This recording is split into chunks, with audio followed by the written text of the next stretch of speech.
You have 30 seconds to explain how we lost $200 million on a single contract. The thunderous crack of Richard Blackstone's fist slamming against the polished mahogany desk echoed like a gunshot through the glass-walled conference room.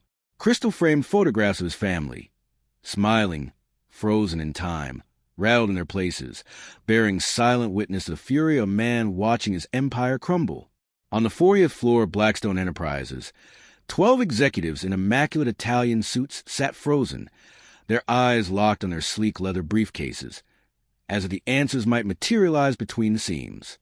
Beyond the glass, just outside the Chamber of Power, Grace Williams shuffled papers at the reception desk with mechanical precision. At 32, she'd worked on that same floor for 7 tireless years. Unnoticed, uninvited, unimportant. To the men inside, she was nothing more than a piece of the decor, her intelligence and presence camouflaged beneath routine. They passed her every day, blind to her quiet brilliance, deaf to the hum of a Harvard education hidden in a locked drawer. Summa cum laude, forgotten. Inside the room, a tremor laced the voice of the Vice President of Finance. Mr. Blackstone, Morrison Corp's proposal simply outstripped ours. Every technical aspect. Unreal deadlines. Margins we can't even reverse engineer. It's like they had our blueprint before we even pitched. Richard Blackstone, 58 and heir to a $2 billion construction dynasty, buried his fingers in his silvering hair. He looked tired, defeated. The past 6 months had been a massacre. 5 multimillion-dollar contracts lost, all to one name.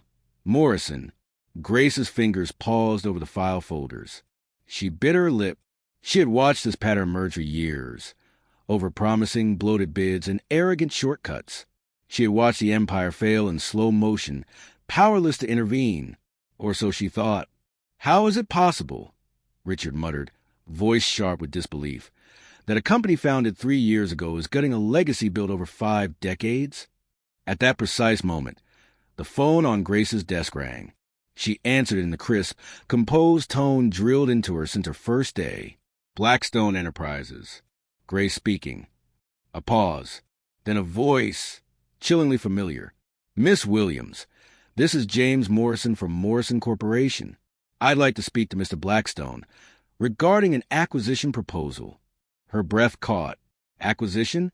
He wasn't just winning contracts. He wanted the kingdom.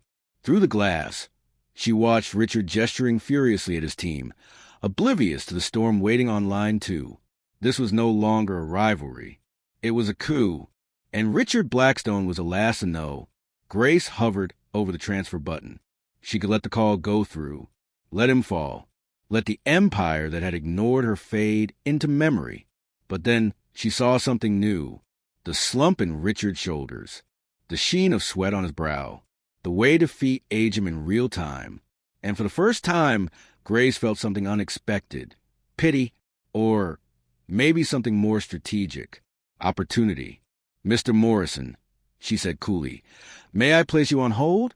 I'll check Mr. Blackstone's schedule. She pressed the button and glanced back into the conference room.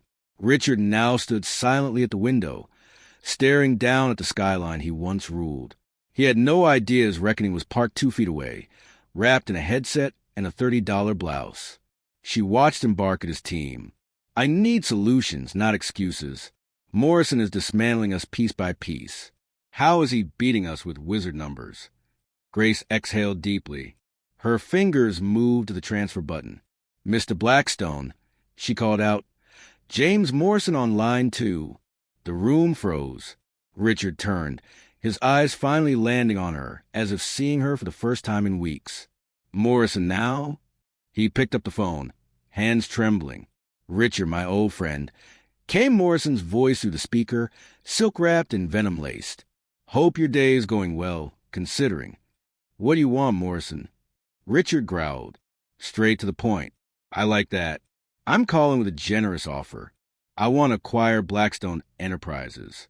$300 million. Cash. Silence. $300 million. Barely 15% of what the company had been worth a year ago. You're trying to buy me out for scraps, Richard replied, voice calm, but the rage underneath boiling like magma. Richard, Morrison said with maddening reason, Your losses are public. Your board is panicking. Your staff is already updating their resumes. I'm giving you a graceful exit before the crash." Grace's knuckles went white. For 7 years, she had tracked every Morrison win, every bid that arrived like it was built with inside knowledge, margins that always landed one notch better, deliverables that dance on the edge of impossible. Richard's voice cut through her thoughts. "Tell me something, Morrison. How do you get your numbers? How do you hit those targets so precisely?" There was laughter on the other end. "Talent, Richard. Something your company seems to have lost." That was the moment. Grace stood up. 12 suits turned as she approached the glass wall. She tapped lightly, but firmly. Richard frowned. "Grace, I'm in the middle of something." "I know," she said, voice steady. "It's about Morrison and how he's beating us." Confused silence. Then Richard's eyes narrowed. "Do you know something?" She nodded. "Yes, I know exactly how he's doing it, and I know why you're losing." Morrison's voice crackled over the speaker. "Who the hell is that?" For the first time in 7 years, Richard Blackstone really looked at her. Not the receptionist, not the background, the person. He picked up the phone again. "Morrison, I'll call you back." "Richard, don't be a fool. This deal has an expiration." "Then let's hope it's a long one." Click. Richard turned to Grace. The room held its breath. "You got 5 minutes," he said. "Impress me." Grace walked to the conference table, calm and unshaken, despite the uncomfortable glances now darting between executives. Without asking permission, she picked up the last proposal, flipped it to the cost analysis page, and tapped a line with her finger. "You price concrete at $85 per cubic meter," she said flatly, eyes locked on the CFO. "Morrison priced it at $62. You assumed he was operating at a loss, didn't you?" "Obviously," the CFO replied, scoffing. "You can't get quality concrete at that price." Grace flipped a few pages deeper, landing on the materials section. "Right here, you specified imported grade A concrete," she pointed out. "But Morrison used domestic grade B with specific chemical additives. Same strength, half the cost. Still legal. Still within the project's technical requirements." The room fell dead silent. Richard leaned over the table now, his brow furrowed. "How do you know that?"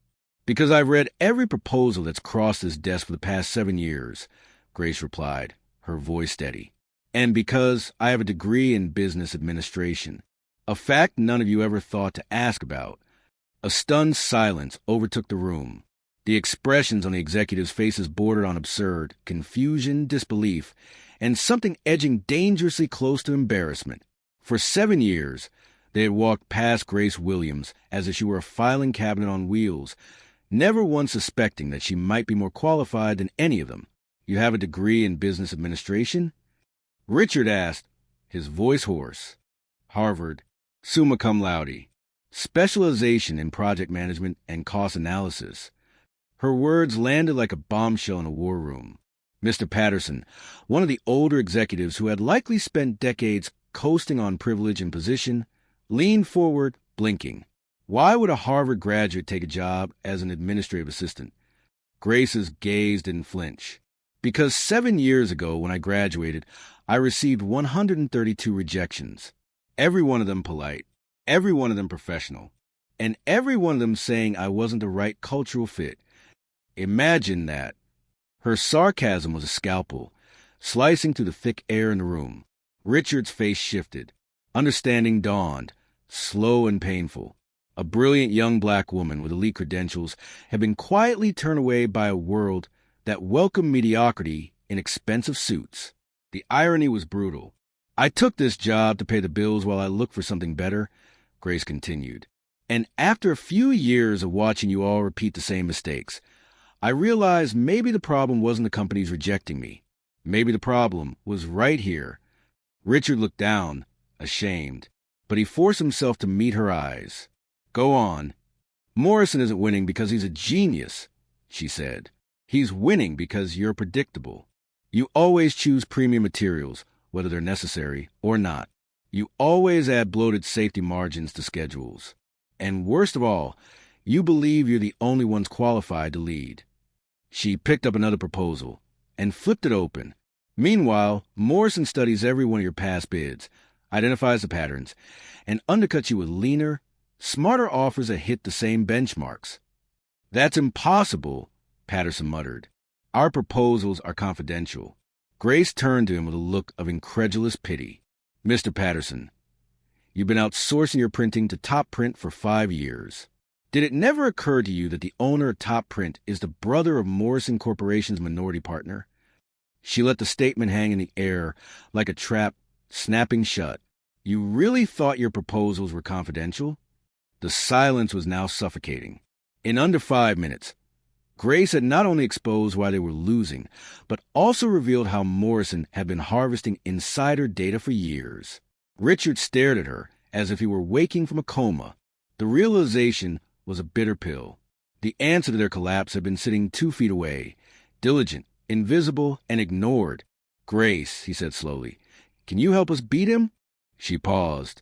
It would have been so easy to say no, to watch the empire collapse under its own arrogance, to avenge 7 years of being unseen. But as she looked at Richard now, truly looked, she saw not just desperation but recognition. Maybe it came too late.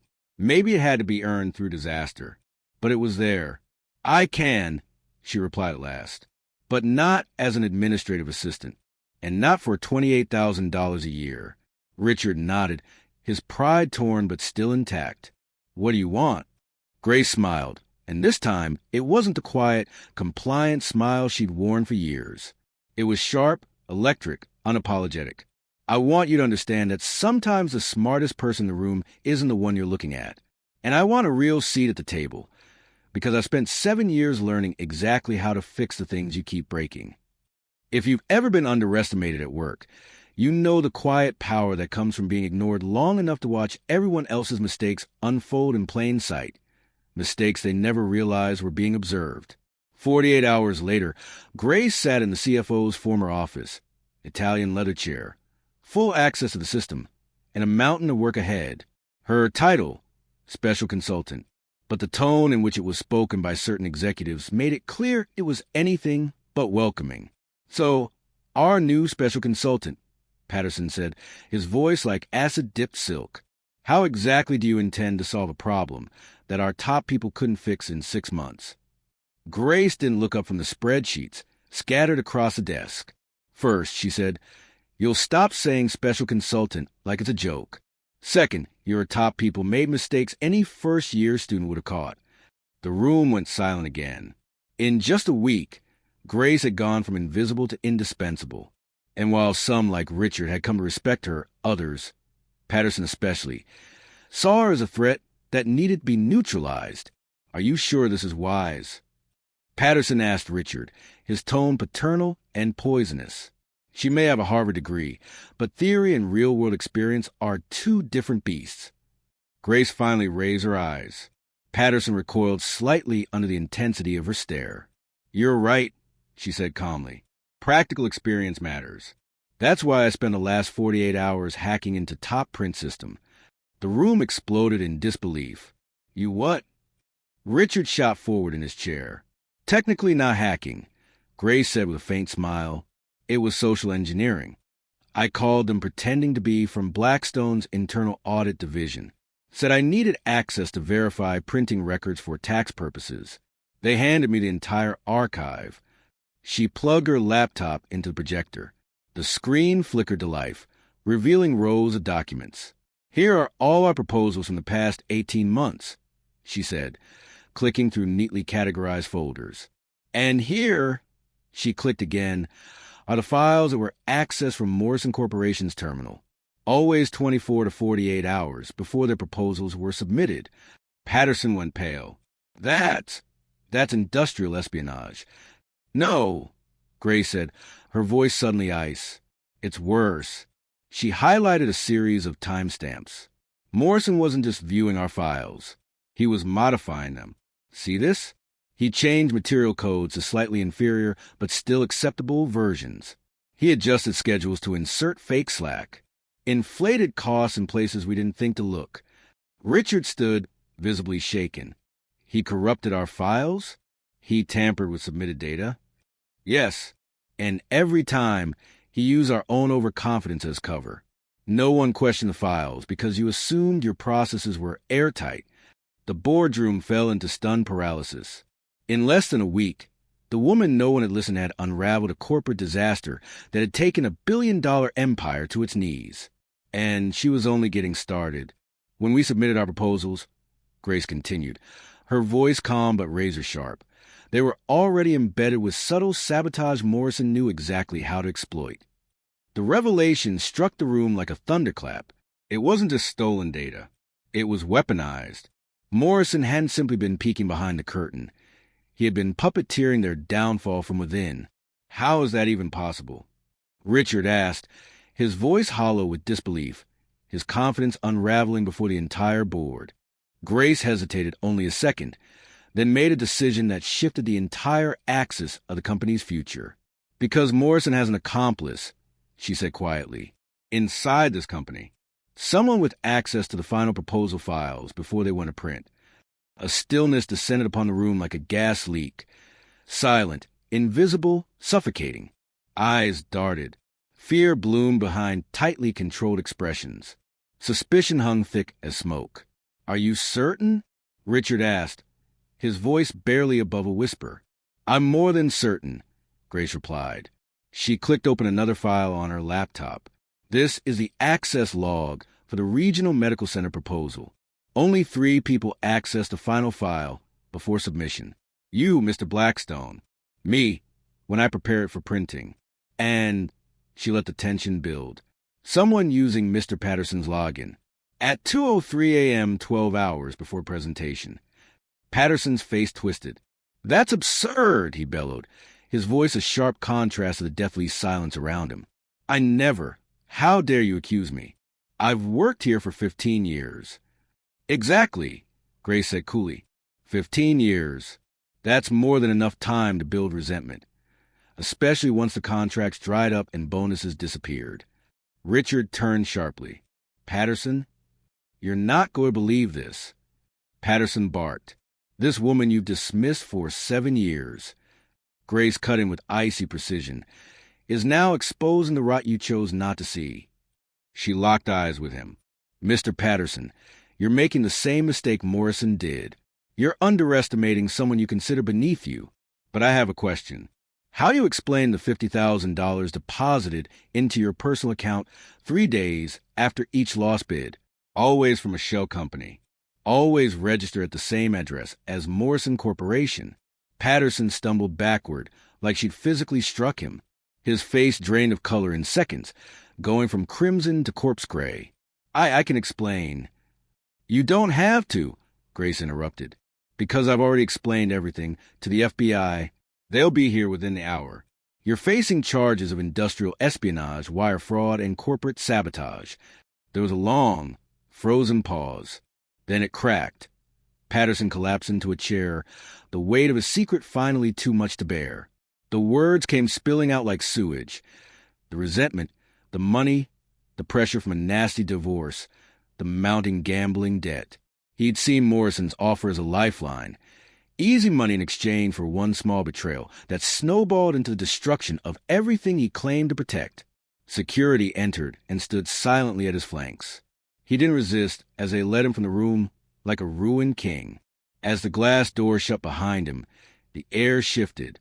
Richard turned to Grace, a flicker of awe and something like fear in his eyes. In 72 hours, you identified the problem, uncovered the leak, gathered enough evidence for federal intervention, and exposed a traitor who sat across from me for 15 years. He swallowed. What else are you hiding? Grace leaned back in her chair for the first time, her spine relaxing as if finally unburdened. 7 years of observing this company taught me more than any MBA program ever could, she said. I learned that people like Patterson weren't threatened by incompetence. They were threatened by someone too competent for the position they think she should hold. She opened a new folder on her laptop. And now that the leak is gone, I can focus on the real mission. Her eyes gleamed, turning Morrison Corp into dust, using the same tactics they use on us. Richard leaned forward, hands clasped. What do you have in mind? Grace closed her laptop slowly, deliberately. Morrison thinks he knows our weaknesses because he's been studying our proposals for 18 months. She paused. But he doesn't know I've been studying his too, just as long. And I've discovered patterns. Patterns that expose not just his strategies, but his vulnerabilities, the kind that can destroy him. Richard straightened in his chair. What kind of patterns? Grace tapped a finger on the laptop's lid. The kind that will make your next meeting with him the last of his career. Just then, her phone vibrated. She glanced at the message and let a slow smile stretch across her face. Mr. Blackstone, things just got even more interesting. She turned the phone toward him. Morrison just requested an urgent meeting to renegotiate the acquisition terms. Looks like Patterson's arrest reached him quicker than we expected. Richard raised an eyebrow. He's nervous now that he's lost his inside man. Grace shook her head. No, he's not nervous. He's overconfident. He thinks we're vulnerable now. That without Patterson, we're blind. What he doesn't know is that Patterson wasn't our weakness. She leaned forward. He was his. Richard watched as she meticulously organized her folders, each document sliding into place like a chess piece. The precision, the foresight, it wasn't just intelligence. It was strategy. Ruthless, elegant strategy. Grace, he said softly, if you were capable of all this, why did you spend 7 years organizing my papers in silence? She paused, then looked up, meeting his gaze directly. Because, Mr. Blackstone, sometimes the most powerful position on the board is the one no one sees as a threat. She rose, picking up a single folder from the desk. For 7 years, I was invisible. You didn't see me. You didn't hear me. But invisible people? We hear everything. We watch everything. And no one ever suspects what we're truly capable of. Her voice dropped just enough to draw Richard in.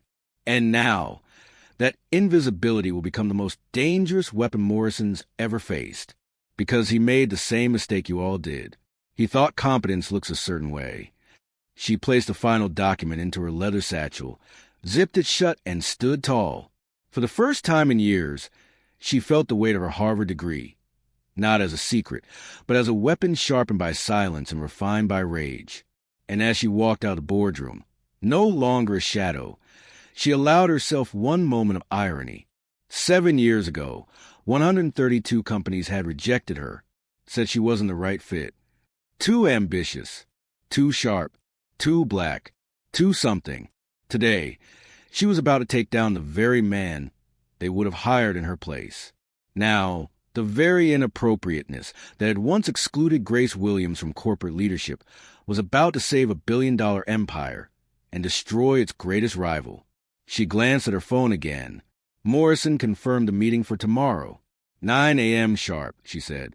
That gives us just enough time to finalize the presentation that will end this corporate war once and for all. Richard nodded, but something in Grace's tone made him pause. There was a precision in her posture, an almost surgical focus in her voice. You seem very confident, he said, studying her. For someone who just uncovered an internal betrayal a few hours ago. Grace's lips curved into a cool, knowing smile. And for the first time, Richard truly saw her, saw what had always been just beneath the surface. Not just intelligence, but orchestration. Mr. Blackstone, may I confess something? She said. He raised an eyebrow. Go ahead. I've suspected Patterson for over 2 years. Richard blinked. 2 years? And you said nothing? Because no one asked me, she said without bitterness. Just fact. No one ever cared about my opinion. And because some forms of justice, some revenge, require timing. Her eyes glinted with sharp intensity that unsettled him. It's only effective when served at the precise moment, when it does the maximum damage. Richard was stunned into silence.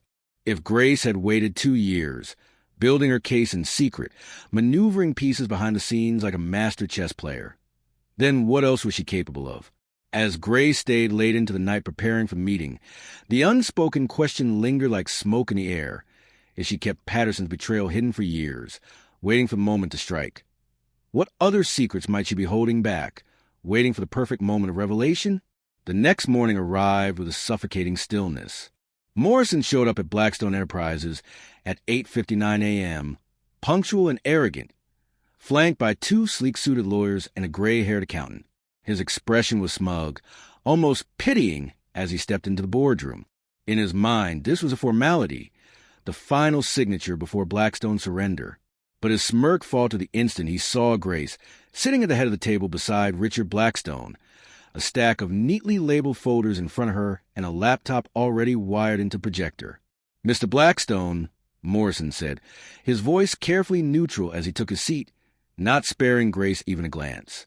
"I assume you reconsider my offer, especially given the internal issues your company is facing." "Yes," Richard said, folding his hands on the table. "The recent developments have been quite enlightening. Grace, would you begin?" Grace's smile was cold and deliberate. She opened the top folder with a practiced flick. "Before we discuss acquisition, Mr. Morrison, I'd like to clarify a few irregularities regarding your business practices." Morrison's jaw clenched, but he still wouldn't look at her. "And you are?" "I'm Grace Williams," she said, her tone unshakable. "Director of Strategic Operations at Blackstone Enterprises. And you, Mr. Morrison, are about to learn what happens when you underestimate the wrong person." She connected her laptop to the projector. The first slide appeared on the screen, a sequence of bank transfers. "These are the payments your company made to Charles Patterson over the past 18 months. $50,000 per proposal, in exchange for confidential information." Morrison's face remained motionless, but his lawyers were suddenly very alert, whispering furiously to one another. Grace continued without flinching. "This is just the beginning," she said, clicking to the next slide. "Here are the digital fingerprints of the sabotage Patterson committed. On your orders. These are the changes he made to our final documents before submission. Adjusted schedules, downgraded materials, inflated costs. Every timestamp matches a corresponding transfer from your shell company." "You can't prove any of this," Morrison muttered, but the confidence was gone from his voice, replaced by something colder, dread. "I already have," Grace said, her voice like steel wrapped in velvet. She brought up another slide. "Recognize this email?" She looked directly at him. "It's from your personal account to Patterson. A detailed request for bid breakdowns, material specs, and internal pricing models, one day before each of our submissions." Morrison paled. "How did you get my personal emails?" Grace didn't look away. "The same way you got our files," she said softly. "Only difference is, I'm better at it." Gasps rippled across the room. Richard leaned back in his chair, watching Morrison with grim satisfaction.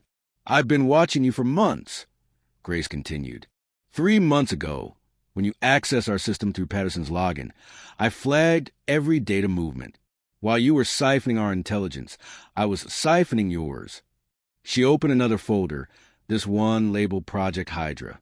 "This is your offshore shell company portfolio," she said. "Used to funnel illegal payments. Registered under your assistant's husband's name.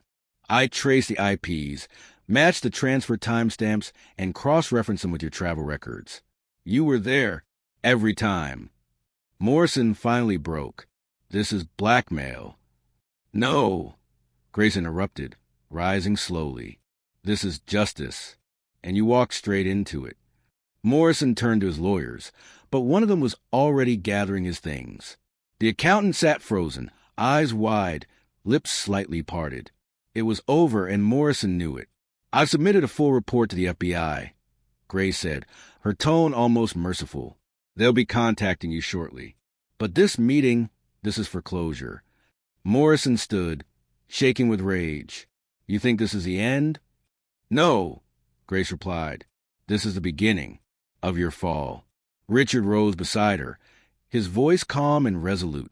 "Morrison, the acquisition is off the table, and you should prepare yourself, because by the end of this quarter, we'll have every client you've stolen back, and more." As Morrison stormed out, lawyers trailing behind him like broken shadows, Grace gathered her files with careful precision. The room remained silent until the door clicked shut. Richard turned to her. "How did you know he'd come here today?" "Because he's predictable," she said. Like most men who think no one's watching, Richard exhaled a slow, tired breath. Grace, I don't think I've ever met anyone like you. She met his gaze, calm but unblinking. No, you haven't. And as she exited the boardroom, no longer an assistant, no longer invisible, she left behind the ghost of 7 years, taking only her intelligence, her dignity, and her vengeance earned in silence. He had been watched for months, and never once realized it. Here's my favorite, Grace said, her voice cool as she double-clicked an audio file. Morrison's own voice boomed from the conference room speakers, sharp and mocking. Those idiots at Blackstone are so predictable. With Patterson feeding us everything, we can lower our bids and still win every time. It's almost unfair. Morrison lunged forward, his composure unraveling. Where the hell did you get that recording? Grace didn't blink. Patterson used a company-issued cell phone. She said simply, all calls are recorded for training and quality assurance. Did you know that, Mr. Morrison? He stood up abruptly, panic replacing arrogance. This was a trap. No, Grace replied, standing with him, her eyes locked on his. This was justice. For 18 months, you stole confidential data, sabotaged contracts, and tried to dismantle a 50-year-old legacy from the inside out. You thought you were untouchable because you assumed no one would ever suspect your methods. She opened one final folder, laying it flat on the table like the final card in a winning hand. But here's what you didn't know, she continued. During those 18 months, your company lost 3 major contracts, bids you submitted independently, without any interference from Blackstone. Her eyes bore into him. Want to know why? Morrison didn't answer, but the color draining from his face spoke volumes. Because without stolen data, without insider help, your company is ordinary. You build an empire on fraud, and when you tried to compete honestly, you failed. Miserably. She paused, letting the silence hang. You're not a visionary, Mr. Morrison. You're a second-rate con artist in a business suit, masquerading as a genius. Grace lifted the final folder from the stack. The FBI will be arriving at your headquarters within the hour. Patterson has already confessed to everything. Espionage, sabotage, wire fraud. In exchange for a reduced sentence. Morrison was now visibly trembling, the full weight of his downfall settling on his shoulders. What do you want? He whispered. Richard's voice was steady. Justice. Grace, he added, nodding toward her, showing the last file. Grace's smile was calm, almost compassionate. During the 18 months you spent sabotaging us, you also sabotaged your own company, without realizing it. She dropped the folder in front of him. The documents Patterson stole, many of them were planted. False data, bogus figures, designed specifically to be misused. And you did exactly that. She leaned forward. Congratulations, Mr. Morrison. You destroyed yourself with your own weapon. All I did was aim it. The room fell into a suffocating silence. Morrison's shoulders sagged as he sat back down, utterly defeated. For years, he had viewed Grace as background noise, a harmless assistant with no power and no voice. Now, she stood as the architect of his ruin. Richard turned to her slowly, or written across his face. Grace, how did you plan all of this? She didn't look at him as she spoke. 7 years of watching, of listening, of learning. Then she met his gaze, calm and assured. I realized a long time ago that true intelligence isn't about being the loudest or most visible person in the room. It's about letting your opponents think they're smarter, right up until the moment they lose everything. 6 months later, Grace sat in her new office on the 42nd floor, a sleek corner suite, once reserved for board members. Now it belonged to her.